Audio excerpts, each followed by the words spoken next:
We're here at the University of Oregon Archives to talk to Elizabeth Peterson about this new collection that they received from KEZI. And I got to show you something real quick.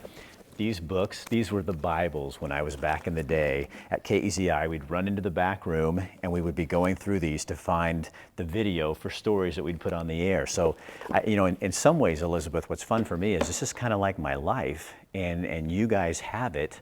And it's safe. I'll always be in the archives here. Tell me, first of all, how did you get this KEZI collection? Scott Chambers from Chambers Communications. I believe he approached the dean of the School of Journalism about gifting the collection to the university. And in the library, this is what we do. We take in primary source collections and organize them and make them accessible and preserve them forever. So fortunately, he talked to Dean Deb Carver, Dean of the Libraries, and through all these connections, brought the gift into the libraries. And so it will certainly be available to everybody, including the students and faculty in the School of Journalism. That's how the gift got to us.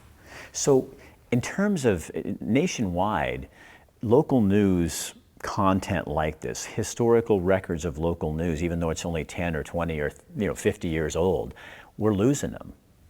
Yeah, absolutely. This is actually a very unique kind of collection. I mean, not just unique for the content because it's regional news and a medium-sized media market, but there are very few collections like this that still exist.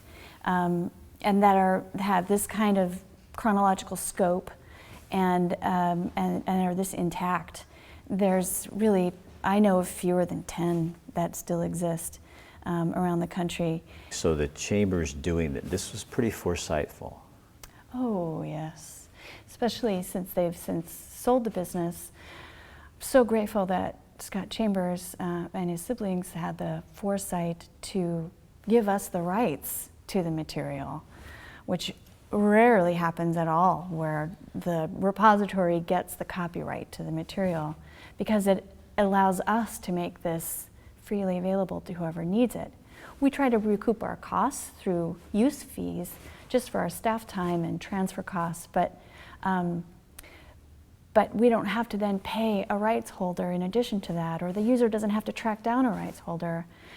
So yes, the vision that he had in ensuring the safety of this amazing legacy of his mother, Carolyn Chambers, and his family is such a benefit to the entire state and really to researchers everywhere, I like to think.